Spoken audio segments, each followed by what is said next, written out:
Army chief का ये कहना कि एक कथारसिस तो with in the armed forces शुरू हो गया है, एक कथारसिस सियासी जमातों को भी शुरू करना होगा, एक हिजानी कैफियत जो बनी हुई है इसको खत्म करना होगा। और इस हिजानी कैफियत के अंदर आप लोगों का जिक्र भी आया जब सिलेक्टेड कहा गया पाकिस्तान तहरीके इंसाफ की हुकूमत को।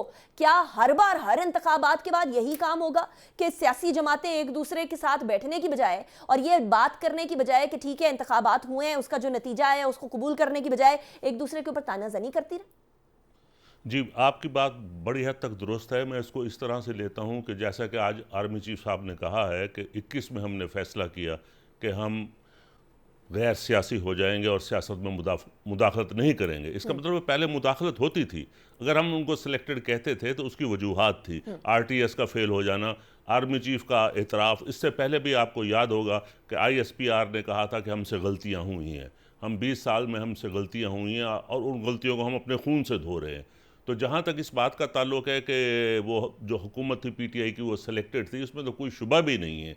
ये तो पूरा पाकिस्तान जानता है, तमाम दुनिया जानती है, तमाम सियासी जमातें जानती है कि वो किस तरह से वो इंतखाबात हुए, किस तरह से उनको मनूवर किया गया, किस तरह अपने पसंद के उम्मीदवारों को लाया गया, किस तरह से उन्होंने लोटों को इकट्ठा किया और किस तरह उन सबको हाँक के पीटीआई की तरफ ले गए। तो खैर वो बात हो गई। उसके बावजूद हमारी जमात ने और दीगर जमातों ने, आपको याद होगा कि असम्बली में बिलावल भुट्टो साहब ने कहा था कदम बढ़ाओ इमरान खान हम तुम्हारे साथ हैं। उन्होंने सिलेक्टेड भी कहा था। सिलेक्टेड तो वो थे, इसमें कोई शक नहीं, लेकिन उसके बावजूद उन्होंने कहा था कि आप कदम बढ़ाएं, मुल्क की बेहतरी के लिए हम आपके साथ हैं। इस तरह शहबाज साहब ने भी कहा था कि आप मईशत के लिए जो भी आप प्रोग्राम रखें, आइए हम मिसा के मईशत करते हैं। लेकिन उसका जवाब क्या दिया? चोर चोर चोर।